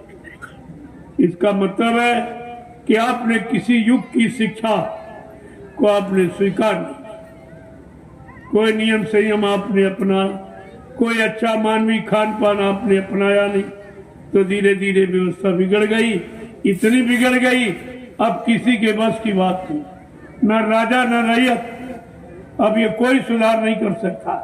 कितना कोई शोर मचाए, कितने फिरके तैयार कर ले, धर्म के नाम पर कितनी दुकानें खोल दे, ये तो सब है, लेकिन काम कोई नहीं कर सकता। ये काम किसी के बस का नहीं, काम दरबार से होगा। ये सच्चा दरबार सदगुरु का जिसपे आप बैठे, यहाँ कोई मांग नहीं की, कोई रुपए पैसे सामान, कोई वस्तु काल माया की यहाँ मांगी नहीं जाती, लेकिन जो आप स्वेच्छा से देते हो उसको परमार्थ में लगा दिया। तुम तो लगा नहीं सकते हो, तुम संसार में कमाया और संसार में खर्च कर दिया, और तुम्हारे साथ ले जाने वाला कुछ नहीं। कमाया ये भी नहीं जाएगा और जो बनाया वो भी नहीं जाएगा, ये तो सब यही रह जाएगा। इसलिए संत महापुरुषों को जो आपने श्रद्धा सेवा भाव से दिया, उन्होंने उसको परमार्थ में लगा दिया जो तुम्हारे साथ जाएगा। वो परमार्थ जो व्यवस्था बनेगी तुम्हारा तो लाभ होगा ही, लेकिन तुम्हारे धन और श्रम से जो व्यवस्था बन के तैयार हो जाएगी उससे आगे आने वाले भविष्य में करोड़ों लोग लाभ उठाएंगे। ये तुम्हारा परमार्थ है, करोड़ों। और आपके सामने मिसाल है नैमिषारण। नैमिषारण को आप देखिए, जो 88,000 ऋषियों की तपोभूमि, 88,000 ऋषियों ने तपस्या की। इतनी बड़ी संख्या ऋषि मुनियों की इस विश्व में कहीं नहीं इकट्ठी हुई और कहीं ऐसी तपोभूमि नहीं बनी जो नैमिषारण, जहां से सतयुग के अंकुरन निकलने की बात बताई गई। ये ऐसे थोड़ी ये जगह ली गई, ये सदगुरुदाता दयालु के आदेश पर ये जमीन दी गई कि जब सतयुग के अंकुरन निकलेंगे तो अंकुरन कोई आसमान में तो निकलेंगे। सबका आधार जमीन है, हर युग का काम जमीन पर हुआ और होगा, इसलिए सतयुग जमीन पर आएगा और जमीन पर रहने वाले लोगों को लाभ देगा। तो इसलिए रहने वालों के लिए कोई न कोई स्थान तो चाहिए ही, बगैर स्थान के तो कोई काम नहीं होगा। तब यह स्थान का निर्माण किया गया। अब भी किसी के दिल दिमाग में नहीं। मथुरा में आपने 45 करोड़ जीवों की मेहनत, परिश्रम और सेवा से एक आश्रम बन के तैयार हुआ, जिसको लोग पाक साफ निर्मल पवित्र नहीं रख पाए, उसको भी गंदा कर दिया। तब हमको मजबूर होकर इन प्रेमियों के लिए, गुरु परिवार के लिए 3 आश्रमों का निर्माण करना पड़ा। एक सदगुरुधाम नैमिषारण उत्तरपुर सीतापुर उत्तर प्रदेश, दूसरा जय गुरुदेव आध्यात्मिक ज्ञान आश्रम मिश्री ग्रामशाला उत्तर प्रदेश, और तीसरा आपका है दयाल आश्रम जमुनिया ग्राम जिला हरदोई में। ये 3 आश्रमों का निर्माण हो। आप देखते जाइए, जब परिवार बड़ा होता है तो एक घर में गुजारा नहीं होता तो दूसरा घर बन जाता, तीसरा बन जाता है, लेकिन वो गिनती में 3-4 हो सकते हैं और व्यवस्था में एक ही है। व्यवस्था में एक ही गुरु परिवार। इस व्यवस्था को ध्यान में रखो तो तुम्हारे दिल दिमाग से शंका निकल जाएगी। 3, 4, 5, 6 नहीं, एक है, वो एक ही है। और एक ही गुरु परिवार की व्यवस्था को सुदृढ़, मजबूत और सुख शांति से रहने के लिए तैयार किया जाए। ये सब आपको ध्यान में रखना चाहिए।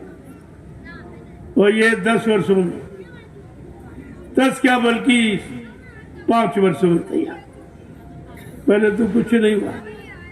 पहले तो लोग साथ में मेरे चलने में हिचकिचाते से डरते थे। इनके साथ में संगत नहीं है, इनके पास पैसा नहीं है और इनके पास कोई व्यवस्था नहीं है, तो मतलब यानी लोग मेरे साथ चलने में डरते थे। धीरे धीरे धीरे धीरे कभी 1000 जुड़े हट गए, 500 जुड़े हट गए, हटते रहे, जुड़ते रहे, हटते रहे, जुड़ते रहे। धीरे धीरे धीरे ये 4-5 साल में ये फुलवाड़ी आपके सामने बैठी। ये तो अभी कुछ नहीं है, लेकिन अब तो करोड़ों प्रेमी जाग गए। करोड़ों प्रेमी जाग गए, अपने गुरु की सच्चाई और बचनों की सच्चाई को समझ गए। अब वो बात नहीं रही, अब तो व्यवस्था बहुत आगे निकल गई। और धीरे धीरे आप देखते जाइए, ये नैमिषारण 88,000 ऋषियों की तपोभूमि एक दिन सबको बुला लेगी। ये सबको बुला, आप देखते जाइए धीरे धीरे कैसे कैसे काम किया जा रहा, बड़ी शालीनता के साथ। किसी का कोई अपमान नहीं है, किसी को कोई गलत शिक्षा नहीं दी जाती।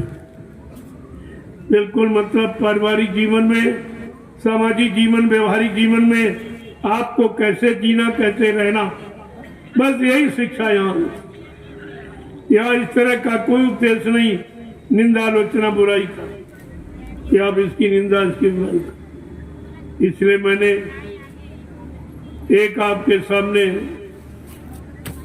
एक नया एक नवीनतम भूमिका भारतीयता की, भारतीय शब्द की आपके सामने मैंने घोषणा की।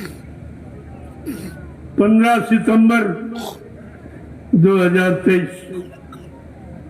मैंने ये घोषणा की है कि आप लोग अगर सच्चे भारतीय हो, सच्चे भारतवासी हो, सच्चे हिंदुस्तानी हो, तो आप अपनी सच्ची भारतीयता में आ जाइए, भारतीय वेशभूषा में आ जाओ, भारतीय सात्विक खान पान में आ जाओ, भारतीय हिंदी, हिंदुस्तान की हिंदी भाषा, संस्कृत भाषा जो तुम्हारे ऋषि मुनि महात्माओं के लेख की भाषा है, इस भाषा को अपना लो तो ये देश एकदम सुख शांति में आ जाएगा।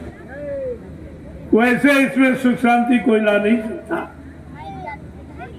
मैंने घोषणा 15 सितंबर 2023 मैंने बलिया जिला और आपका मऊ जिला और आजमगढ़ तीनों के बॉर्डर पर मैंने घोषणा की 15 सितंबर 2023 कि आप अगर सच्चे भारतीय हो और कुछ भारतीयता का तुम्हारे अंदर अंश खून है, अगर तुम असली हिंदुस्तानी हो तो अपने खान पान को अपना लो।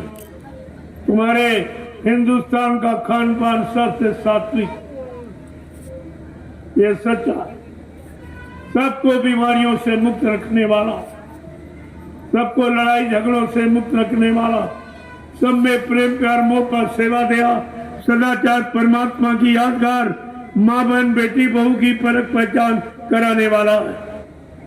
आप इसको अपना लें, आपके लिए अच्छा रहेगा।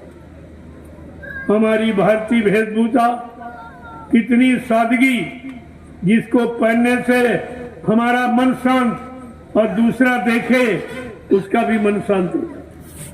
वो है यानी कुर्ता, धोती, कमीज, पैजामा, पगड़ी और टोपी और लंगोटी, ये आपकी भारतीय वेशभूषा। इसको आप अपना लीजिए, देखिए आप में कितना सुकून, कितनी शांति पैदा होती, तुम्हारे मन में कैसे विरक्ति आ जाती, कैसे त्याग आ जाता, यही केवल इसी के द्वारा। और आपका जो खान पान है, जो भारतीय खान पान, भारतवर्ष आर्यावर्त भारत खंडे, यानी मतलब इसका जो खान पान है कि क्या है, सीजनल अनाज, सीजनल दालें, सीजनल सब्जियां, फल फूल मेवे, दूध मक्खन मलाई घी, इसको कहते हैं सात्विक आहार, सात्विक भोजन और भारतीय भोजन और भारतीयता का गुण लाने वाला भोजन। सबके अंदर प्रेम प्यार मोहब्बत सेवा दया सदाचार परमात्मा की याद कराने वाला भोजन ये। आप इस भोजन का इस्तेमाल करो, आप भारतीय कहे जाओगे, भारतीय वेशभूषा आप भारतीय कहे जाओगे, और भारतीय भाषा हिंदी और संस्कृत आगे आने वाले समय में हिंदी और संस्कृत में ये भारत का संविधान बनेगा और वो संविधान हर नागरिक को याद होगा। वो दोहा, चौपाई और सोरठा और छंद और सवैया में लिखा जाएगा तो सबको याद होगा। कोई किसी को न लूट सकता, न ठग सकता, न बेईमानी कर सकता, न बहका सकता। जब सबको संविधान कानून याद रहेगा तो कोई किसी को बहका नहीं सकता। आगे वो व्यवस्था, इसलिए मैंने भारतीय शब्द का प्रयोग किया है। भारतीयता लाने के लिए मैंने संकल्प लिया है और आपसे भी कहता हूँ, आप भारतवर्ष में रहने वाले जितने नर नारी हो, तुम कोई जात पाती को सब जात पात मिटा करके भारतीय शब्द में लय हो जाओ, भारतीयता में लय हो जाओ, तो सच्ची सुख शांति का अनुभव आप परिवार समाज में करने लगोगे। ये सब लाभ आपको मिल जाएगा, तो आपको करना चाहिए।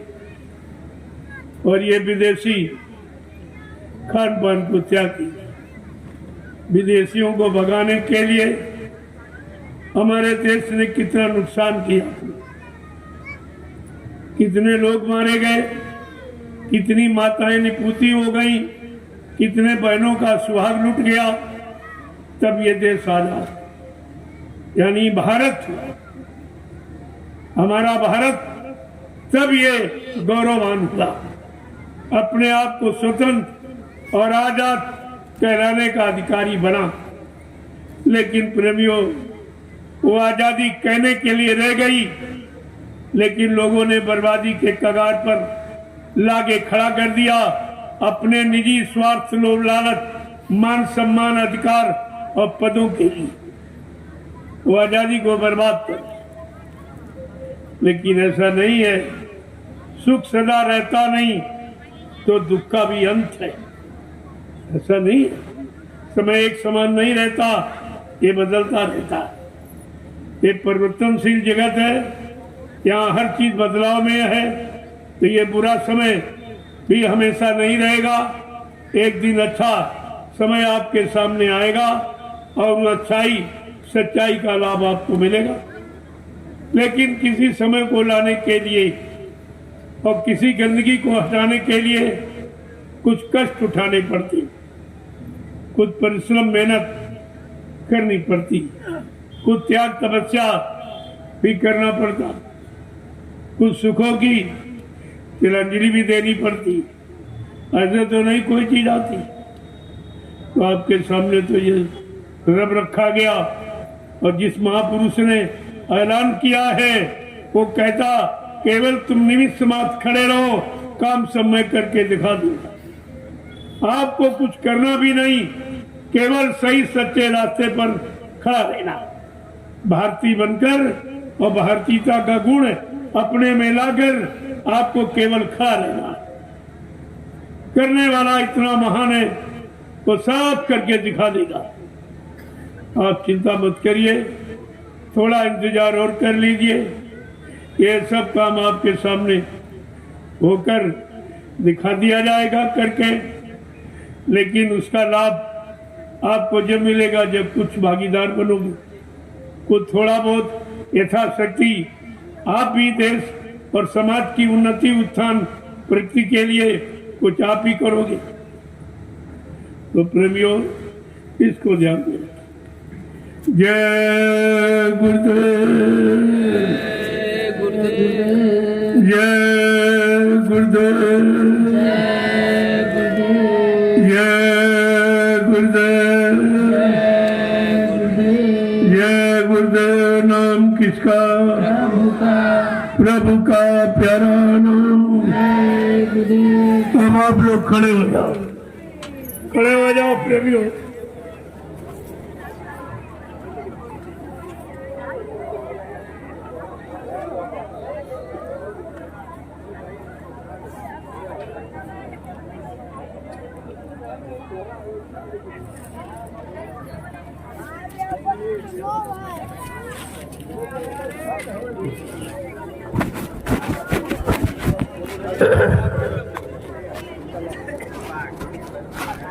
प्रेमियों, 24 तारीख को विजयादशमी, 24 तारीख को कन्या पूजन, कन्या पूजन 24 तारीख। थोड़ा सत्संग आपको मिल जाए तो अच्छा रहेगा, क्योंकि आगे का समय बड़ा खराब। जितने लोग यहाँ बैठे खड़े हो, इसमें से बहुत लोग चले गए, उनको दोबारा एक सत्संग नहीं मिल सके। तमाम लोग करीब छोड़ के चले। इसमें जो समय मिला है उसमें ज्यादा ज्यादा लाभ तो जितना सत्संग मिल जाए वही तुम्हारे लाभ। और जो आज तक मिला उसको संतुष्ट, आपका समय जीवन में, लेकिन ये सत्संग का समय तुम्हारे जीवन को बदलने वाला है, तुम्हारे जीवन को असली लाभ देने वाला। इसलिए ये सत्संग जो आपको मिल रहा है ये आगे नहीं मिल सकेगा। तमाम प्रेमी शरीर छोड़ के चले जाएंगे। जय गुरुदेव, जय गुरुदेव, जय गुरुदेव, जय गुरुदेव नाम कृष्ण, जय गुरुदेव नाम कृष्ण, जय गुरुदेव नाम कृष्ण, प्रभु का प्यारा रूप। जोर से बोलो जय गुरुदेव, साथ में बोलो होलिया होगा, अभी बोलो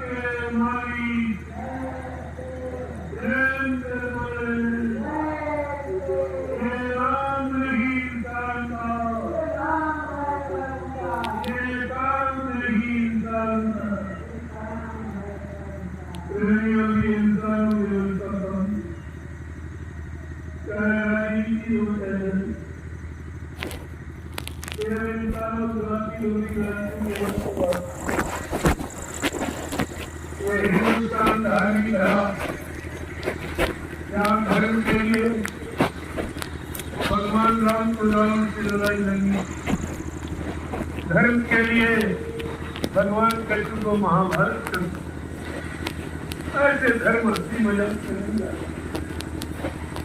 ऐसे अन्य मन की मूर्तियां लगाने बनाने से धर्म नहीं आता। धर्म तो त्याग की मूर्ति है। क्या भगवान रामकृष्ण का इतिहास पढ़ लो तो समझ में आ जाएगी धर्म कितनी कुर्बानी के बाद आता है। तो इसको लोग हंसी मजाक, कोई मंदिर बना रहा, कोई मूर्ति लगा रहा, सब इसी जनता की ममता में फंसे। अरे जनता से कभी चेतन का काम नहीं होता। चलो ये पहली सी बात तो अरे मैं तो पीछे का इनका काम तुम जड़ प्रत्येक कागज के अंदर से करना चाहिए। कोई मंदिर कोई मूर्ति बनाकर लगाकर तुम धर्म को लाना चाहते।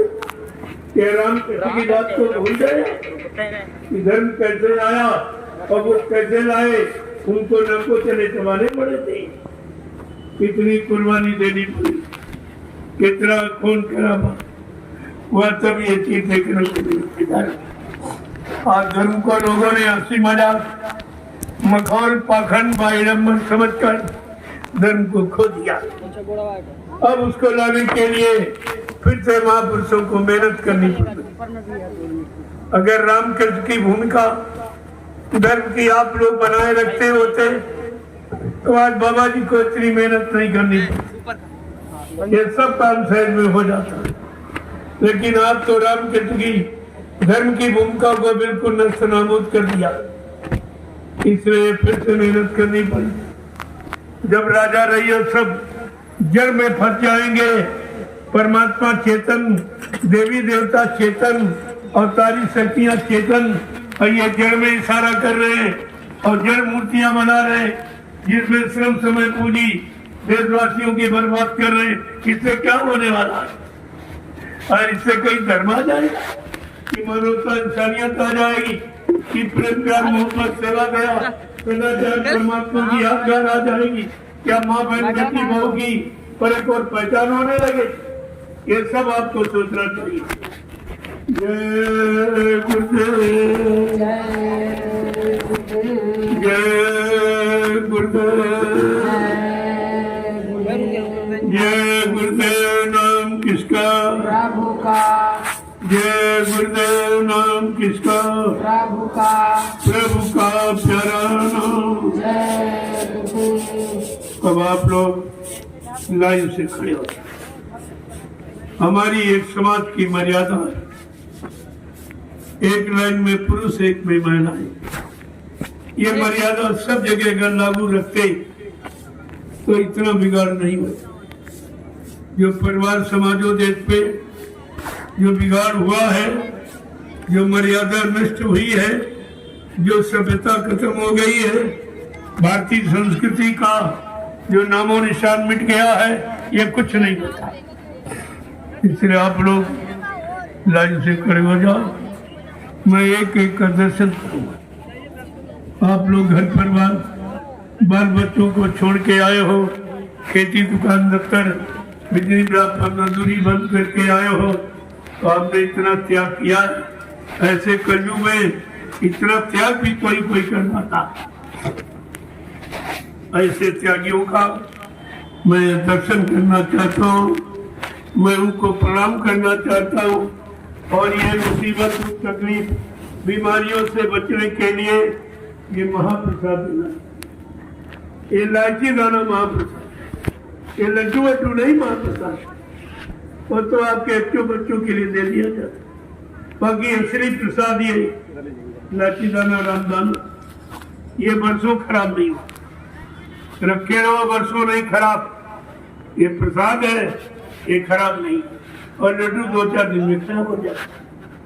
वो तो बाल बच्चों के लिए या कोई किसी की सेवा ले आता है तो भाई कहते हैं उसको दे देना, तो कहेगा चलो भाई हमको भी कुछ मिल गया है, उनको दे दिया जाता।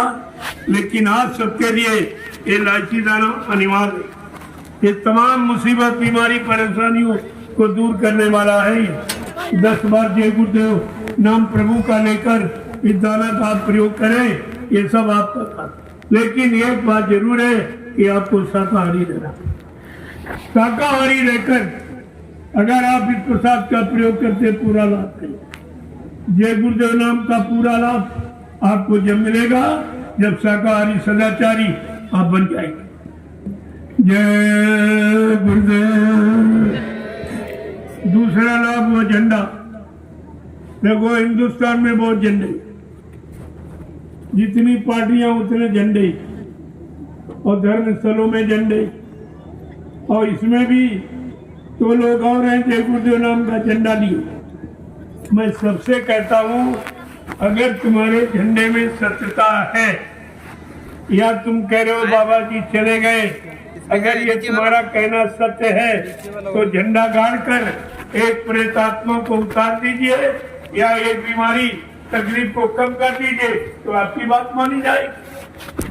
नहीं तो आपको पछता के लोग आंसू गिरा के जय गुरुदेव प्रभु नाम के झंडे के नीचे एक दिन सबको आना पड़ेगा।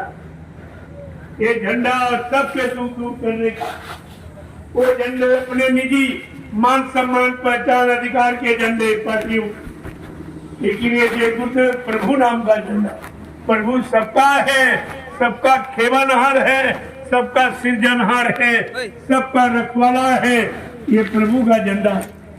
इसलिए ये सबको लाभ दे। ये किसी आर्टी पार्टी का एक आदमी इंसान का झंडा नहीं है, ये प्रभु का झंडा। बात आपको समझनी चाहिए, तो आप झंडे की परिक्रमा कर लीजिए। ये सब मुफ्त, इस दरबार में आपको मुफ्त सब दिया जाता है, यहाँ लिया नहीं जाता, दिया जाता सब धर्म वाला। आज हिंदुस्तान में कोई प्रसाद नहीं दे रहा, कोई प्रसाद बनाना जानता नहीं देगा। यही तो सच्ची पहचान है कि प्रसाद कौन बना सकता है। जिसने अपने सदगुरु दाता दयालु को खुश कर दिया, उनके नियम कानून सिद्धांतों को मानकर, उनके वचनों पर चलकर जिसने अपने सदगुरु को खुश कर लिया, वो सदगुरु की दुआ दिया किसी वस्तु में प्रवेश करके जीवों को लाभ दे सकता है। ये लाभ उसके अधीन है। तो आपको तो ये खुलेआम कहा जा रहा। अगर कोई इस तरह बनाना जानता तो बना के दिखा दे। ये तो चैलेंज किया जा रहा कि हिंदुस्तान में प्रसाद कोई नहीं, और न कोई किसी ने आपको आज तक दिया है। ये प्रसाद केवल दरबार में दिया जाता है। ये दुकानों पर प्रसाद मोल मिलता है, बांटता कोई नहीं है। तो दरबार में प्रसाद मुफ्त दिया जाता है। यही तो दरबार और दुकान की पहचान है। दरबार में सच्चे सदगुरु के सुख दर्द मिटाए जाते हैं। दुनिया के सताए लोग जहाँ सीने से लगाए जाते हैं। ये ऐसा दरबार है प्रभु। जय गुरुदेव, जय गुरुदेव।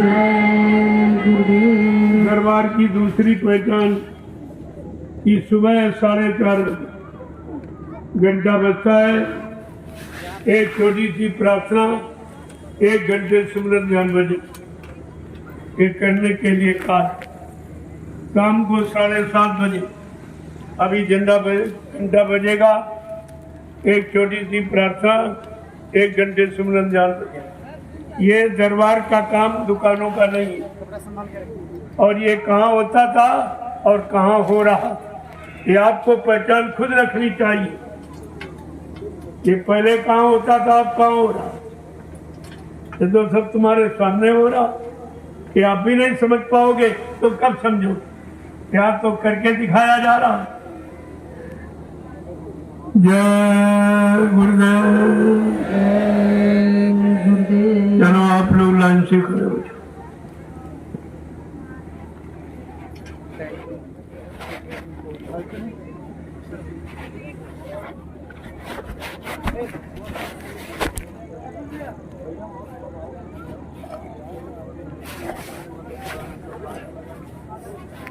Thank you.